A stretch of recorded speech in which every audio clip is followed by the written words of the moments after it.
Hey, Junior Explorers. The Junie B. Jones book I have for this week is called Junie B. Jones Has a Peep in Her Pocket. There are 8 chapters in the table of contents, so let's get started. Chapter 1, Confusing Stuff. My name is Junie B. Jones. The B stands for Beatrice, except I don't like Beatrice. I just like B and that's all. I am almost 6 years old. Almost 6 is when you get to go to school. And so last summer, Mother took me to the school office and she rolled me in afternoon kindergarten. Rolled is the grown-up word for signed me up and made me go. Only guess what? I don't even mind going there hardly because I made 2 bestest friends at that place. That's why. Their names are Lucille and Aunt Grace. We are 3 peas in a row.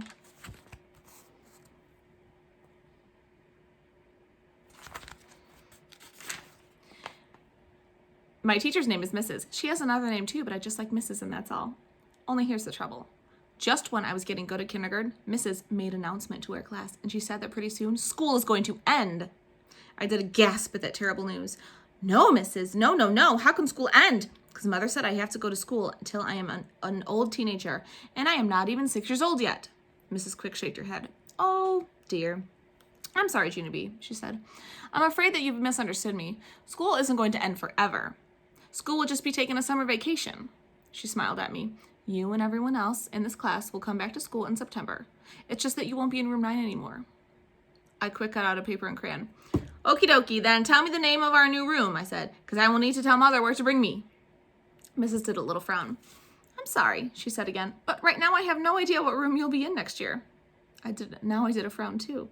So what am I supposed to do then? Just wander around the school until I find you people? Mrs. looked funny at me. You still don't understand, she said. Next year you're going to have a different teacher, Junie B. Next year you're going to be in first. First what? I asked her. First grade, she said. Just then my stomach felt sick inside because I don't even like first graders, that's why. First graders are mean to me at recess. And I don't want to be in the same room as those guys. Pretty soon, a boy named William started to sniffle very much because William doesn't like first graders even more than me. That's because one time a first grader stole William's winter hat with the ear flaps and he put on a dog that was running around the playground. And the dog ran away forever with William's ear flap hat forever. I patted William very nice. Me and William don't want to be in the same room as first graders, I told Mrs. Me and William prefer children our own age. Me too, said my bestest friend named Lucille. I prefer children my own age too. Me too, hollered a boy named Polly Ellen Puffer. Me too, said a girl named Charlotte. Mrs. said, shh, to us. Boys and girls, please. Now everyone is misunderstanding me, she said. We need to get this clear right now. Next year, when you come back to school, you will not be in class with the children who are first graders this year. Next year, those children will move up to second grade, and you people will move up to first. You understand? I thought about that. Then all of a sudden, a light bulb came on in my head. Oh, I get it now. All the grades will move up, right, Mrs. Right? Everyone does. She clapped her hands. Right, exactly, she said, very happy. Now, may I please get on to my announcement? I brushed my skirt very smooth. Yes, you may, I said very politely. Okay, said Mrs. As I started to tell you earlier, I have very happy news for room 9, because this year, for the first time ever, we are going to go on a special end-of-the-year field trip. She smiled real big. We're going to a farm. Doesn't that sound fun? A farm, shouted the children. A farm, we're going to a farm. Then the seal hugged me very thrilled. A farm, she said real squealy in my ear. A farm, I said real glum. Because guess what? Farms are not my favorite. Chapter 2, Stubby. That night, I ate dinner with Mother and Daddy and my baby brother named Dolly. Only I couldn't even swallow that good because I was still upset about the field trip, that's why. I don't want to go, I said. I don't want to go to the farm with room 9 because the farm is the most dangerous place I ever heard of. Daddy looked surprised at me. What are you talking about, Junie B? What's so dangerous about a farm? The ponies, of course, I said. The ponies are dangerous. Farms have ponies running in their fields, and ponies can stomp you on the ground and kill you to death. Mother covered her face with her hands. No, Junie B, please, not this pony thing again. We've talked about this 100 times. I've told you over and over that ponies don't hurt you. Yes, they do too hurt you, Mother. I saw it on TV with my own eyeballs. Mother looked at Daddy. What was that cable show the babysitter let her watch? She said it was called, When Ponies Attack, I said. It was called When Ponies Attack. After that, Daddy covered his face too. Then all of a sudden, he busted out into a hoot of laughing, and he couldn't even stop himself. Mother's cheeks sucked way into her head. Thank you, she said. You're being a huge help here. Then Daddy got up from his chair and he went down to his room for a timeout. That's when me and Mother had another long talk about ponies. She told me that our Uncle Billy used to have a farm, and that farm had a pony named Stubby, and Stubby was as gentle as a lamb. As a matter of fact, Uncle Billy had almost every kind of farm animal you can think of, said Mother. Pigs, cows, sheep, chickens, goats. He even had a mean old rooster named Spurs. But out of all of those animals, the pony was the sweetest. Mother smiled. You would have loved Stubby, Junie B. He used to follow me around like a puppy. He did? I said. He did, she said back. Honest, honey, I would never let you go to a farm if there was even the teeniest chance you would be hurt by any of the animals. But my Uncle Billy's farm had the gentlest animals I ever saw. Mother smiled a little bit. Well, except for that mean old rooster anyway, she said. Just then, Daddy came back into the kitchen. He said an apology to me. I'm sorry, Junie B, I didn't mean to laugh, but that TV show you just saw was so ridiculous, I couldn't help it. After that, he sat down at the table and he filled out my permission slip for the farm. You're going to love this trip, he told me. We'll get you one of those throwaway cameras from the drugstore, and you can take pictures of all the animals you see. Great idea, said Mother, and I'll take you shopping for a brand new pair of overalls, and I'll even pack you your very own lunch. After that, I got down from my chair, very quiet, and I went to my room. Then I climbed in my bed, and I hugged my stuffed animals real tight.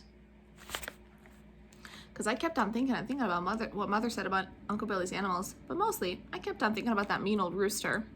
On account of one time at my school, a boy named Meanie Jim brought his rooster for pet day, and he said that roosters can peck your head into a nub. And that is not very pleasant, I tell you. I hugged my animals even tighter, because guess what? Roosters are a jillion times scarier than ponies. Chapter 3. Pictures. The next morning, Mother called me in for breakfast. Good morning, said Mother. Good morning, said Daddy. Good morning, I said. Roosters can peck your head into a nub.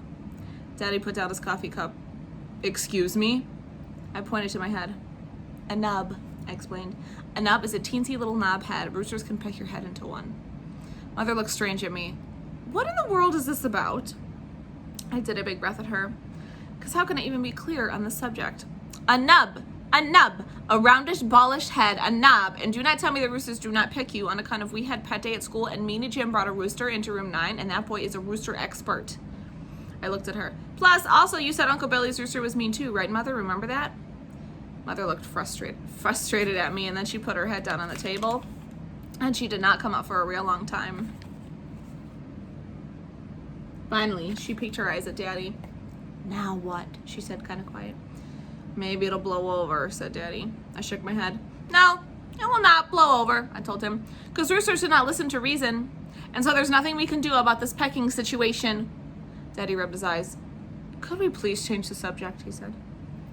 Yeah, only not talking about a nub will not make it go away, I said. That's enough, said Daddy, very growly, so I quick stopped talking to them. But even after we changed the subject, nubs kept on staying on my mind. That day at school, Mrs. told us to draw a picture about our trip to the farm. She said to make it a colorful picture of what we wanted to see there. I drawed, plus also I colored and I colored. When all of us got done with our pictures, we sat in our chairs in a big circle, and we told each other about what we drew. My bestest friend named Lucille went first. She drew a picture of pink flamingos. Flamingos are my favorite animals, she said. That's because pink is my favorite color, and flamingos are pink, and I have a pink dress that will match them perfectly, so that is the dress I will be wearing on the field trip. She wrinkled up her nose real cute. Pink brings out the natural blush of my complexion, she told Mrs. Have you ever noticed my satiny, smooth skin? Mrs. looked at that girl. You're a fascinating child, Lucille, but I'm afraid there aren't any flamingos on a dairy farm. Lucille looked surprised. So where are they then? Well, flamingos can be found in a lot of places, said Mrs. South Africa, for example. Lucille shrugged her shoulders. So fine, we'll just go there instead. Mrs. said for Lucille to please sit down. Just then Polly Ellen Puffer springed out of his chair. Look, teacher, I drew a catfish, she said. See the whiskers? My brother said catfish whiskers are so sharp they can slice your finger to the bone. Mrs. made a sick face. Yes, well, thank you for sharing that, Polly Ellen, but we're not going fishing. We're going to a farm, remember? Polly Ellen Puffer looked upset. Yeah, but my brother said there's lots of catfish farms around here, and so that's the kind of farm I think we should. No, Polly, said Mrs. No, we're just going to a regular plain old farm with regular plain old farm animals. Polly Ellen Puffer did a mad breath. He said the word big whoop. After that, Polly and Puffer had to go stand in the hall. Mrs. did some deep breathing. Please, children, please, did anyone in room 9 draw a picture of a regular farm animal? Anyone at all? That's all I'm looking for here, just a regular old farm animal. I did, Mrs. I yelled real excited. I drew a picture of a rooster under a tree.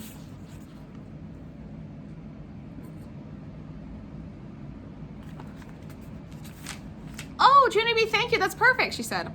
I holded it up so she could see. See it, Mrs., see how pretty it is? Mrs. looked at my picture.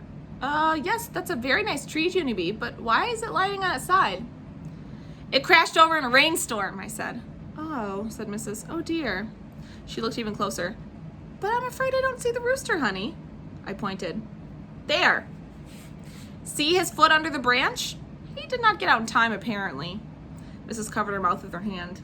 Just then, a girl named Charlotte hollered, I don't like that picture. That's a terrible picture. I crossed my arms at that girl. You would not say that if your head was a nub, sister.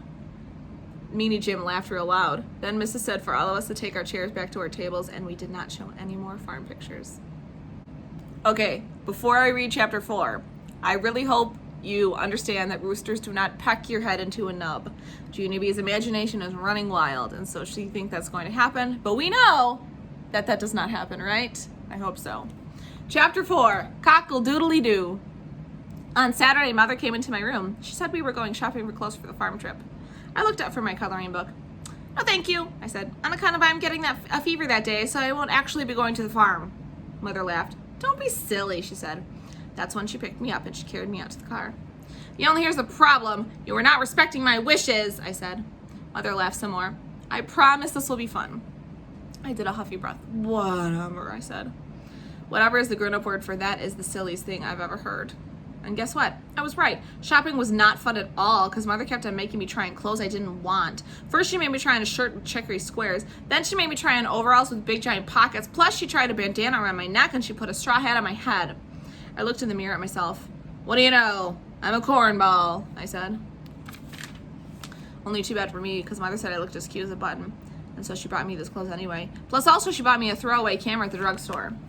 Now, I don't know if you know what a throwaway camera is, boys and girls, but that is a camera that is called disposable. So you take pictures with it, and then you give it to a store, and they give you the pictures, and then they throw that camera away. After we got home, I started to color again. Mother hanged up my new clothes. Do you want me to show you how to use the camera for your trip now? No, thank you, I said. On account of I'm getting a fever that day, so I won't actually be going to the farm. After that, Mother did a big sigh, and she closed my door, and she let me color in peace. I got tricked, because on the day of the trip, I told Mother I had a fever, but that woman did not even take my word for it. Instead, she took my temperature. And so what kind of trust is that, I tell you? No fever, she said. Then Mother dressed me in my farm clothes, and she drove me right to my school. We pulled into the parking lot. Oh no, I said. Oh no, because the bus was already there for my field trip. It was parked right at the curb. Believe me, Junie B, said Mother, you are going to have a great day. Then she got me out of the car and she pulled me to my teacher. Good morning, Junie B, said Mrs. Don't you look cute today? I felt my forehead. I'm ill, I said. Mrs. smiled. I love your straw hat. My head is a flaming fireball, I said. Mrs. bedded down next to me. And that bandana is absolutely darling. I am burning to a crinkle, I told her. Crisp, Mother said. Whatever. After that, Mother lifted me onto the bus, and she handed me my backpack with my lunch and my camera. She waved goodbye to me. I did not wave back because my hand did not feel friendly. Just then, my bestest friend named Grace came running to me. Junie B, Lucille and I saved you a seat. Then she grabbed my arm and she took me way into the back. I sat down next to Lucille. No, said that Grace. That was my seat, Junie B. She quick pulled me up. So where am I supposed to sit then? Lucille pointed across the aisle. Right there, silly. You're sitting right directly across from Grace and me. And so it's almost like we're sitting together, except you will be separate. I sat down. But there's nobody to talk to over here, I said. Just then, that meanie Jim jumped up from behind me. Me, you can talk to me, he said, laughing. Then he leaned into my ear and he hollered, cock-a-doodly-doo!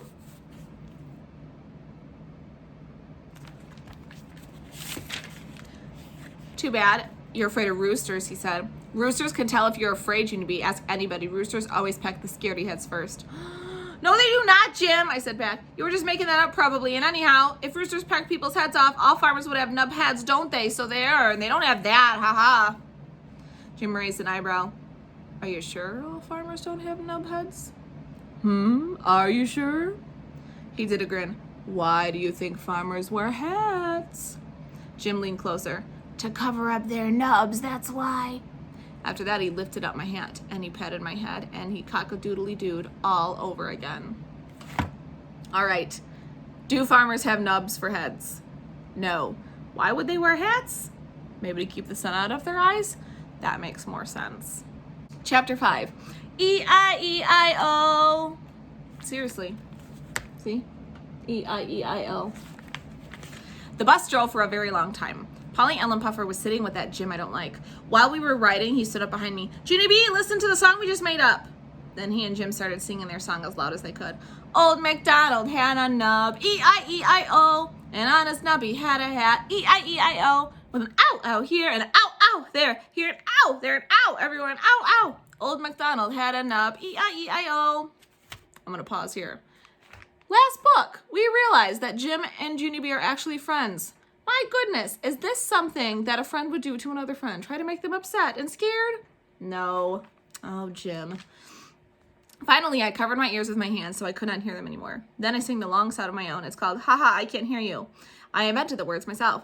Ha ha, I can hear you. Ha ha, I can hear you. Ha ha, I can hear you. I sing that song a jillion times, I think. Then all of a sudden, the bus turned down a long dirt road. And oh no, it was the farm.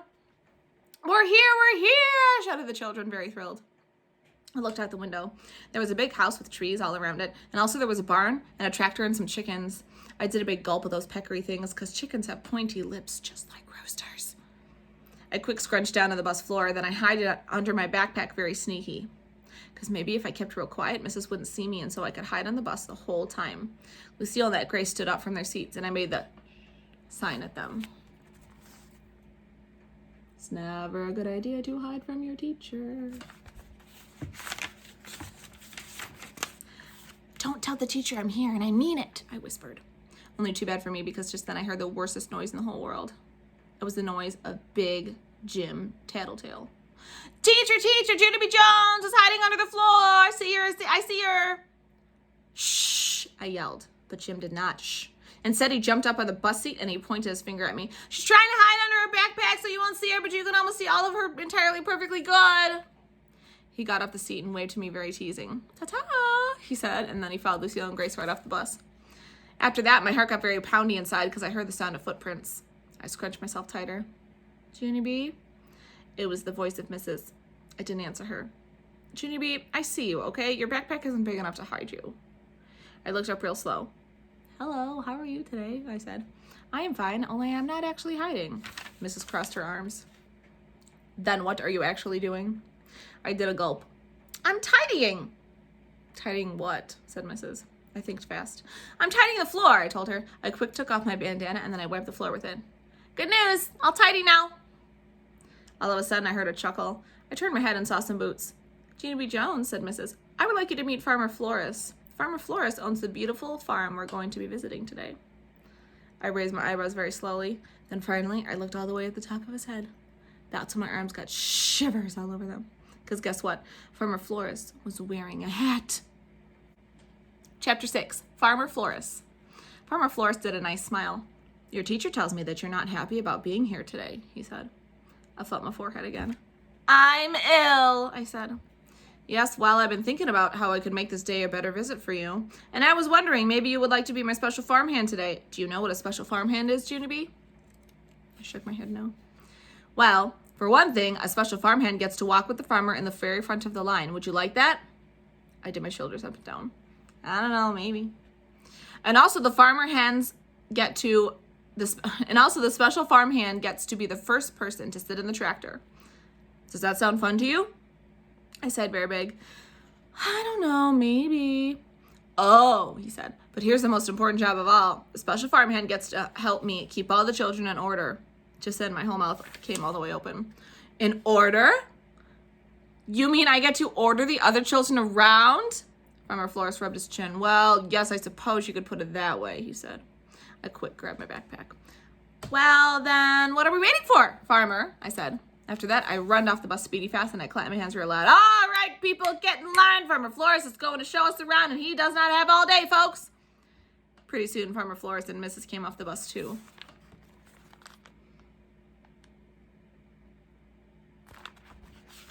They told the children to please hold hands like the buddy system. You heard them, people! I hollered, the buddy system. We will be using the buddy system today. All of a sudden, Mrs. bended down next to my ear.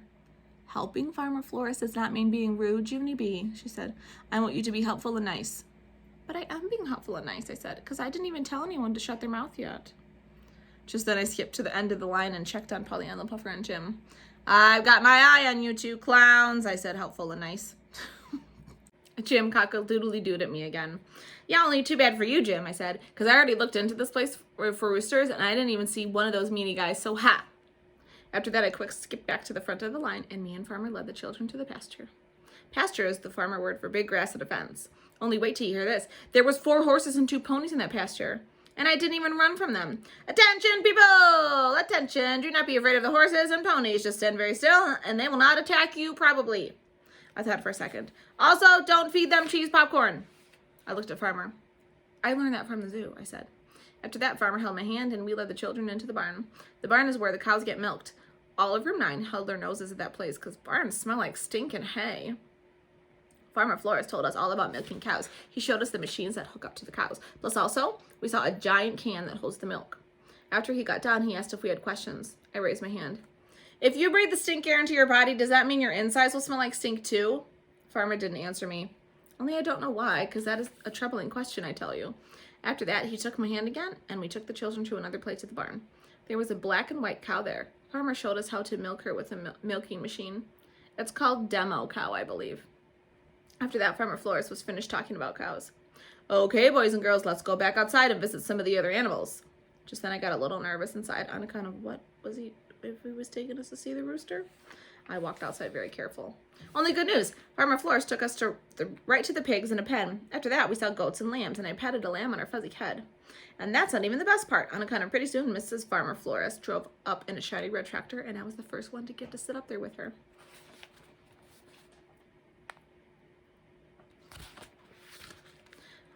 I quick gave Mrs. my camera.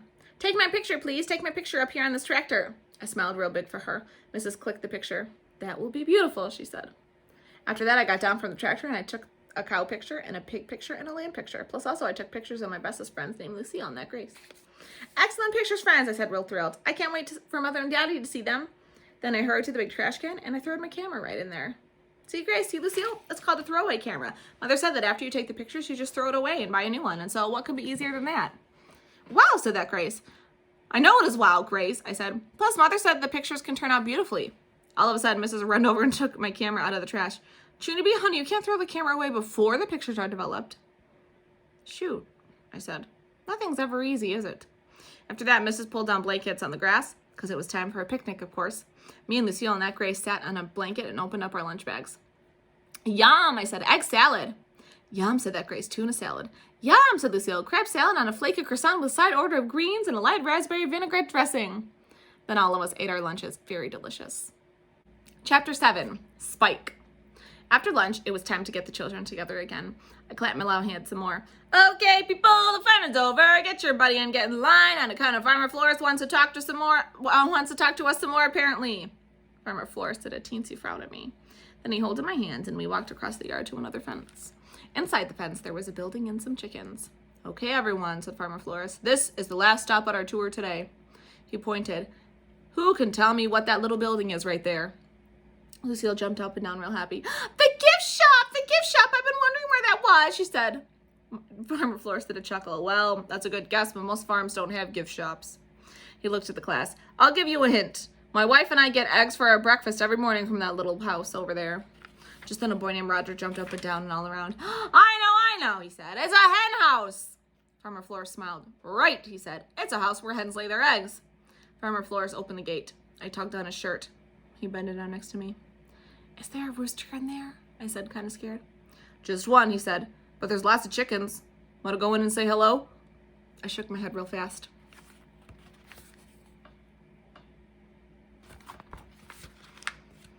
Polly, Ellen, Puffer, and Jim laughed and pointed. Look at Junie Jones, they hollered. She's afraid of roosters.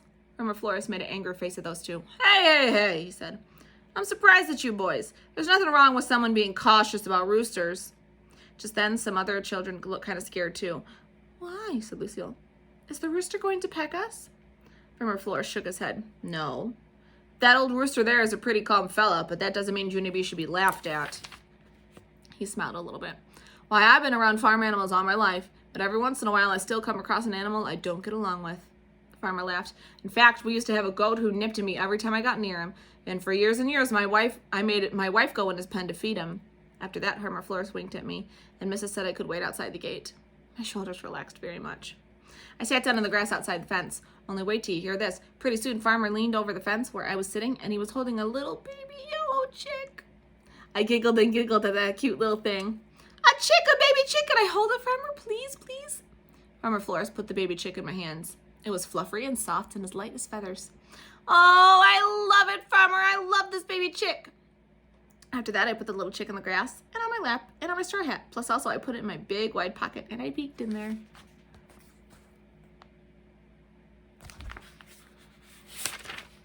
I wish I could take you home with me, I said. I wish I could take you home to my house, and then you could live with me and my dog Tickle forever and ever. Would you like that, huh? Would you?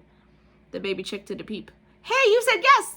I turned around. Did you hear that, Farmer? The baby chick said it would like to come home with me. The farmer shook his head. Oh, I don't know, Junie B. I'm not sure you'd really like having Spike grow in your house. I did a frown at that man. Spike? Who's Spike? The farmer pointed at the baby chick. Spike the chick, he said. We named that little guy Spike. I peeked at the chick again. Yeah, only Spike is not actually a good name for a fluffy baby chick. I know, Junie B, he said. But Spike is not going to be a little chick forever, you know. I know, I said. Because someday Spike will be a giant chick. Right, Farmer, right? Farmer Flores shook his head. Well, not exactly. I looked at him real curious. Well, if Spike won't be a real big chick, then what's Spike going to be? Farmer Flores took Spike back from me. He held him in his hands and patted his soft little head. Someday, Junie B, Spike will be a rooster. Chapter 8, Confusion. I had confusion in my head, because first I didn't like roosters, then I liked Spike, only Spike is going to be a rooster, and so now what am I supposed to do? I didn't talk very much after that, because confusion takes a lot of thinking, that's why. Plus also, I might need counseling, probably. Finally, the children finished seeing the chickens, and they came right through the gate. Then Farmer Flores held my hand one more time, and he took us to a field with flowers in it. He said we could pick up flowers for our mothers, because that would be like a gift from the gift shop, he said. After all of us had our flowers, Mrs. took our picture with a nice man. And here's the best part of all. Farmer Flores took off his hat, and his hat was not a nub. Told you. I danced all around that guy, very thrilled. Farmer Flores, your head is not a nub. Your head is not a nub. He wrinkled up his eyebrows. Thank you, he said, kind of quiet.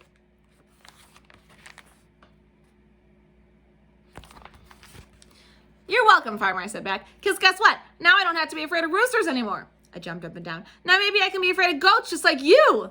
After that, Farmer Flores looked at me a real long time. Then he rolled his eyes way up in the sky. I looked up there too, but I didn't see anything. That's it. We finished. So that is the end of Junie B. Jones Has a Peep in Her Pocket. Thank you for reading with me, and I'll see you later. Bye.